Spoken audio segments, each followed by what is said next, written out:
Bem-vindo ao nosso vídeo, pode entrar. Muito obrigado pela tua presença, tua companhia.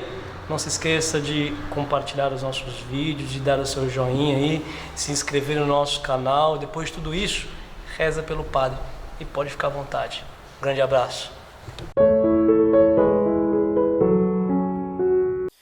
Santo anjo do Senhor, meu zeloso guardador, se a ti me confiou a piedade divina, sempre me rege, me guarde, me governa, me ilumine. Amém. Queridos irmãos e irmãs, hoje no Evangelho o Senhor ele nos apresenta 3 parábolas. Nós estamos trilhando nesses 3 domingos, o último, esse e o próximo, nós estamos trilhando o caminho das parábolas do reino. A parábola é aquela verdade que ali é contada por meio das figuras. Você entendendo a mensagem, você vai entendendo, vai entendendo, compreendendo a mensagem à medida que vai se montando na sua cabeça ali as imagens, os desenhos, como num quebra-cabeça, como com um pouco de esforço você vai dar aquele estalo, puxa, agora entendi o que é o reino dos céus. Pelo menos comigo acontece dessa forma. Todas as vezes que eu vou lendo a parábola, por exemplo, esta do joio e do trigo, vou montando imagens e tudo vai ficando mais claro, mais entendível. Eu vou entendendo assim, vou compreendendo. Na semana passada nós tivemos a parábola que nos foi apresentada, a parábola do semeador que sai a semear, joga a semente pelo campo. O semeador é o próprio Cristo, as sementes também é o Cristo, a terra somos nós. O Cristo que coloca a tua vida em nós, o Cristo que coloca a semente, o Cristo que coloca de si próprio em nós, para que a nossa vida dê frutos nele, para que Ele seja a crescer na nossa vida.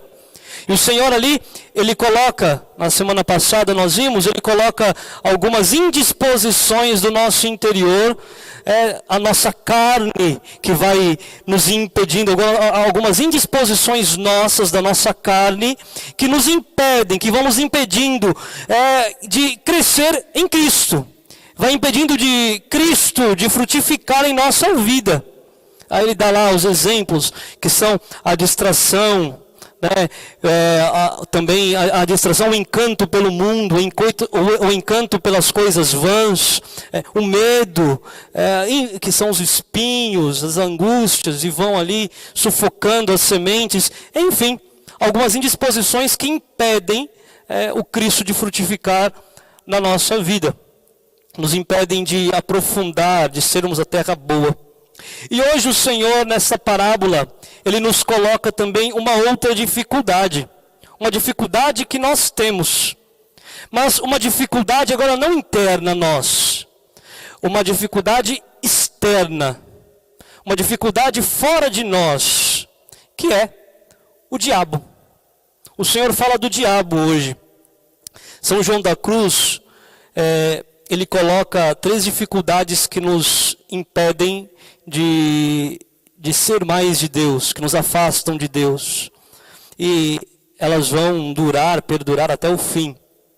Quais são as dificuldades, né? Os 3 grandes males: o mundo, a carne e o diabo. Na semana passada nós vimos o mundo e a carne. Hoje nós vemos o diabo. O diabo. O diabo que nos impede de nos aproximar do Senhor.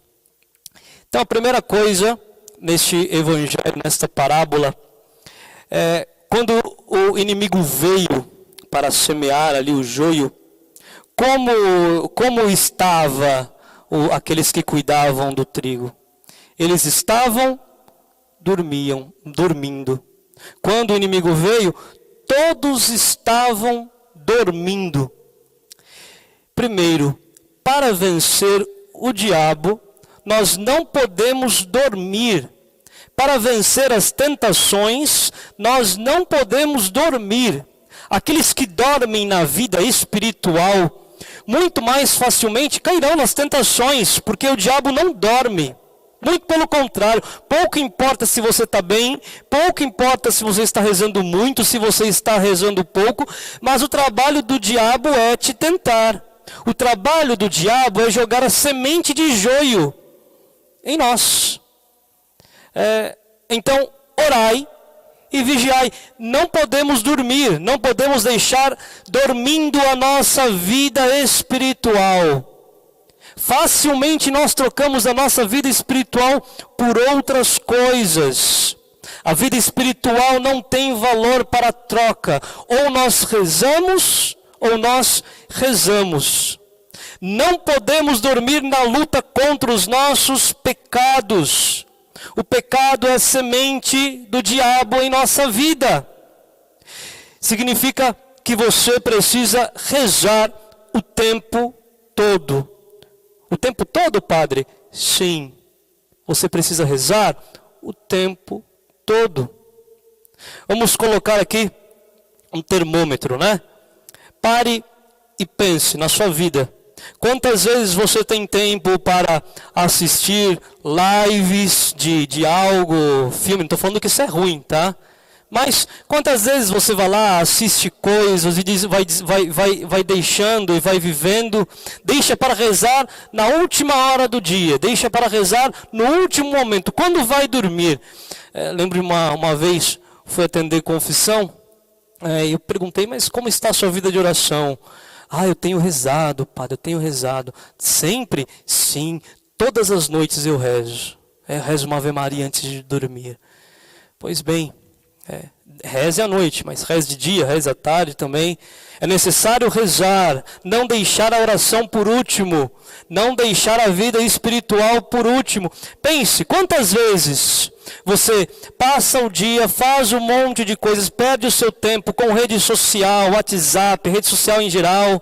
Quanto tempo você gasta com isso, com todas essas coisas, em comparação com a sua vida de oração?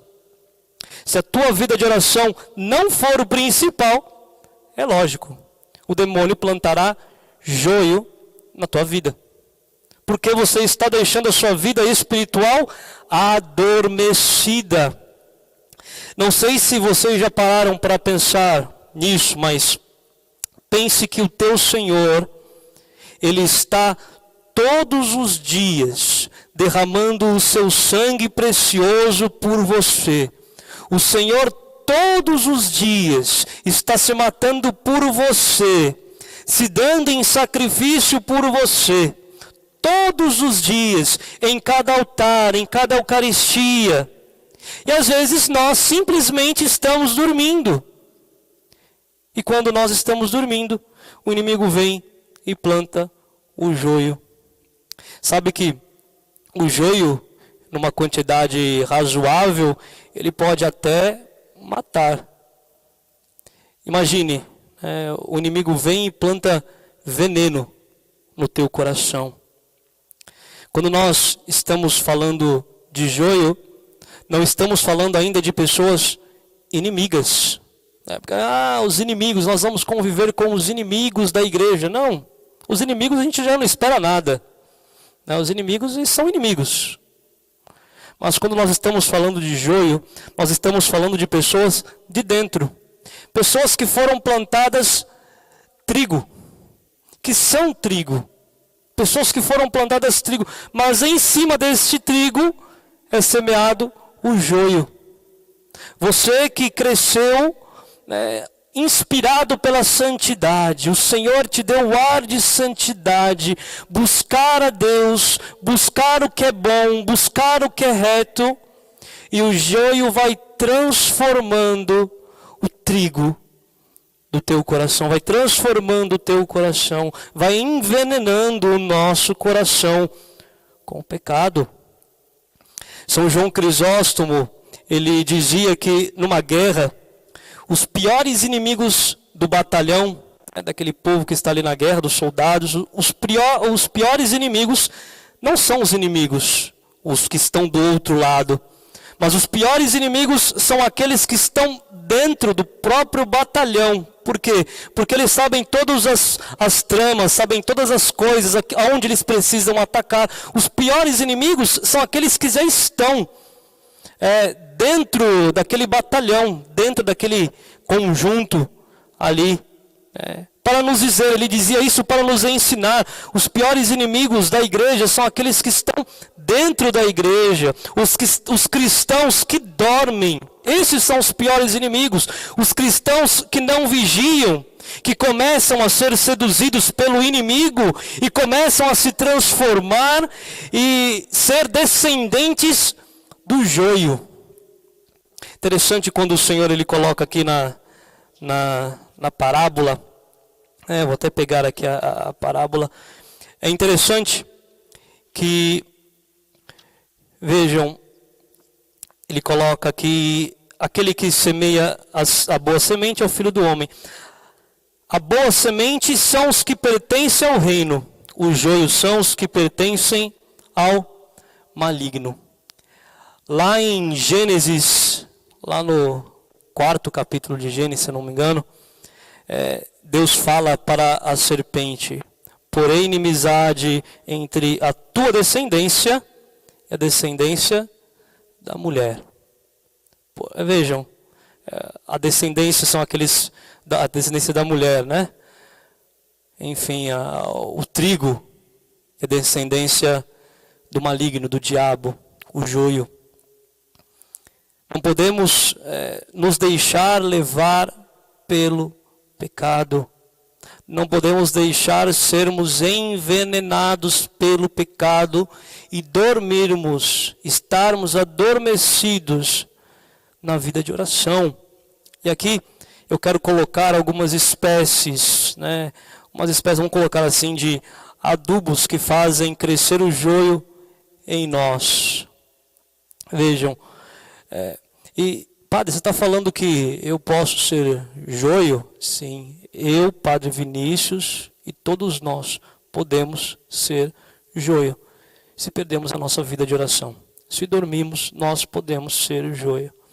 Quer um termômetro para isso? Muito simples. Quando é o começo do joio? Primeira coisa, a reclamação. Quando você começa a reclamar demais, a reclamação, dizia São Padre Pio, aonde está a reclamação, não está Deus. Não está Deus. Começa a reclamar demais, é sinal de que você não está louvando. Como nos diz São Paulo, em tudo dai graças. Nós precisamos dar graças, não reclamar. A reclamação é sinal de ingratidão. A ingratidão é sinal daqueles que não amam a Deus, são ingratos. Eu não quero esse amor, por isso reclamamos. Precisamos cortar a reclamação. Começa com pequenas reclamações, depois vem com pequenas fofocas, depois maledicências, depois julgamentos, mentiras, divisões. Chegou na divisão, divisão significa diabo. Diabo significa o divisor, aquele que divide. Pois bem, começa assim, com pequenas reclamações. E depois os outros pecados que são fruto, que é fruto de tudo isso. Tem um outro livro, a Suma Demoníaca, ele é de um exorcista, e ele conta, como é muito interessante, ele vai contando como o diabo ele se perverteu, porque ele era um anjo, e como ele se perverteu, imagine. Ele conta de uma maneira assim bem figurativa. É interessante nós pensarmos, porque nem sempre ele foi ruim. Ele estava lá diante de Deus, então ele começou a reclamar. E reclamando, ele começou ali a incitar, a rebelião, fazer fofocas na cabeça dos outros anjos ali, vai falando e vai falando e vai falando. E aí pecou. Precisamos tomar cuidado com esses termômetros, os termômetros que nos afastam da vida de oração. Nós precisamos nos manter acordados na fé, acordados em Cristo, acordados como trigo. Olha, não é o padre que está falando aqui, né? Quero ler as palavras do próprio Cristo, pois aquele que não luta contra o teu próprio pecado, porque se você não luta contra o teu pecado, né, se você não luta, você vai se transformando em joio, pouco a pouco. E aqui, né, porque poucas vezes nós pensamos nisso, e aqui o Senhor fala, o joio é recolhido e queimado ao fogo, assim também acontecerá no fim dos tempos. O Filho do Homem enviará os seus anjos, e eles retirarão do seu reino todos os que fazem os outros pecar e os que praticam o mal, e depois os lançarão na fornalha de fogo. Ali haverá choro e ranger de dentes. Então os justos brilharão como o sol no reino do seu Pai. Quem tem ouvidos, ouça. O Senhor que está anunciando, Ele quer corações convertidos, que sejam dispostos a deixar tudo por Ele, a transformar tudo, toda a sua vida, deixar todos os teus pecados, todo o seu prazer, deixar tudo por Ele, porque Ele nos ama. O Senhor quer homens dispostos, corações adoradores. Penso, né, você está na sua casa neste tempo de pandemia, quantas igrejas estão abertas durante o dia? Pensa se você pode sair de casa, lógico, com os devidos cuidados, para vir à igreja adorar Jesus Cristo no sacrário. Quantas vezes Jesus está lá no sacrário, abandonado, sozinho, a te esperar? Quantas e quantas vezes? Coloque a partir de hoje a tua vida de oração em primeiro plano. Chega de dormirmos para a vida de oração. Outro caminho para vencermos o diabo, né? Não dormir e a Santíssima Virgem Maria, descendência da mulher. A Santíssima Virgem Maria, se apoie na Virgem Maria. Nossa Senhora, como nos diz a oração de São Bernardo, nunca se ouviu dizer daqueles que tivessem recorrido ao vosso socorro, que fosse por ela desamparado. Recorra ao socorro de Nossa Senhora. Nossa Senhora, ajuda-me a rezar. Nossa Senhora, eu preciso do teu filho. Recorra ao auxílio da Santíssima Virgem Maria. Peça a ela para que te ajude. Peça a ela a tua vida para que engrandeça, para que inflame a tua vida de oração. Mas, de certo, nós não podemos mais dormir. Precisamos pensar no reino dos céus. Não queremos perder a vida eterna. Não queremos padecer no fogo eterno. Queremos estar com o Senhor que nos ama, o Senhor que é misericordioso e nos dá todas as tentativas para que o encontremos. O Senhor que dispõe do seu coração, dispõe da tua vida, para que nós o encontremos a cada instante. Então, peço a você, como nos diz, né, o linguajar popular, dê seus pulos. Vamos lá, comece a rezar. Inflame a tua vida de oração, a tua vida espiritual.